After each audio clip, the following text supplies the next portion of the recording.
আসসালামু আলাইকুম। আজকে আপনাদের মাঝে নিয়ে আসলাম আমার পছন্দের একজোড়া রেসার কবুতর। দেখেন কি পরিমাণ রাগ তার দেখেন। আমার হাত ঠুকরাইয়া ছিঁড়া ফেলতেছে। আর এদিকে দেখেন মাশাআল্লাহ, মাশাআল্লাহ, মাশাআল্লাহ। আল্লাহর রহমতে ২ টা ডিম পেড়েছে। একদিন আগে একটা ডিম পাড়েছিল, আজকে একটা ডিম পাড়ল। পিছনে যেটা আছে ওইটা হচ্ছে নর। আর সামনে যেটা আছে এটা হচ্ছে মাদি। যেটা দেখতেছেন আমার সাথে ঝগড়া করতেছে বা ঠুকরা-ঠুকরি করতেছে, এটা মূলত মাদি। এটাকে আবার কেউ নর ভাইবেন না। এই কবুতরটা যেটা হাতে মারামারি করতেছে, এটা মারামারি করার মূল কারণ হচ্ছে এটা এবং এটার একটা ভাই আমি নিজে হাতে মানে নিজে খাওয়ায় পালন করছিলাম। তো ওরা দুজনই আমাকে দেখলেই কেন জানি না মানে এরকম ভাবে ঠুকুর দেয়। মানে সবসময় ঠুকুর দিবেই। আর ও তো এখন বর্তমানে জোড়ায় আছে, কিন্তু ওর ভাইটা ওইটা একটা দেশি মাদির সাথে জোড়া দিয়েছিলাম। ওইটা হাতে চলে আসে। আমি ইনশাআল্লাহ পরবর্তীতে ভিডিওতে আপনাদেরকে দেখাবো। ওরা হয়তো আমাকে তার গার্ডিয়ান ভাবে। আমি আমি মনে করি ওরা এই যে ঠুকুর দেয় এটা আমি ভালোবাসা হিসেবে নিই। তো মাশাআল্লাহ দেখতেই পাচ্ছেন ২ টা ডিম পেড়েছে। এর থেকে বড় খুশি আমার মনে হয় কিছু নাই। আলহামদুলিল্লাহ। আল্লাহর কাছে লাখো, লাখো শুকরিয়া। দীর্ঘ ১ বছর পর আমি এই সবজি জোড়া থেকে ২য় বারের মতো ডিম পেলাম। এই জোড়াটা মূলত ১ বছর আগে আনা হয়েছিল। পিছনে যে নটটা রয়েছে ওই নটটার সাথে আরেকটা মাদি ছিল। ওই মাদিটা এখন আর নেই। তো ওই মাদিটা হঠাৎ করে মানে অনেক অসুস্থ হওয়ার কারণে ৮ থেকে ৯ মাস আগেই মারা গেছে। ওই মাদিটা যখন আনছিলাম অনেক দূর থেকে ঢাকা থেকে একটা জোড়া কিনে আনছিলাম। ওর পেডিগ্রি আছে।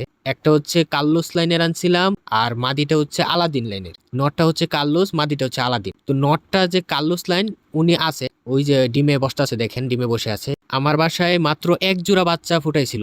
আমি একদম প্রথম মানে নিউ অ্যাডাল্ট আনছিলাম। আনার পরে ২-৩ মাস পালন করার পরে ডিম পারছে, পারার পরে বাচ্চা ফুটাইছে। তারপর প্রায় বাচ্চা যখন ১ মাস বা ১.৫ মাসের মতো হয় তখন মাদিটার এমন অসুস্থ হয় যে অসুস্থরা অনেক ওষুধ খাওয়ানোর পরও আমি টিকিয়ে রাখতে পারলাম না। যাই হোক, আল্লাহ যেটা নেওয়ার কাম তো নিয়েই গেল। তো সব মিলে আলহামদুলিল্লাহ সমস্যা নাই।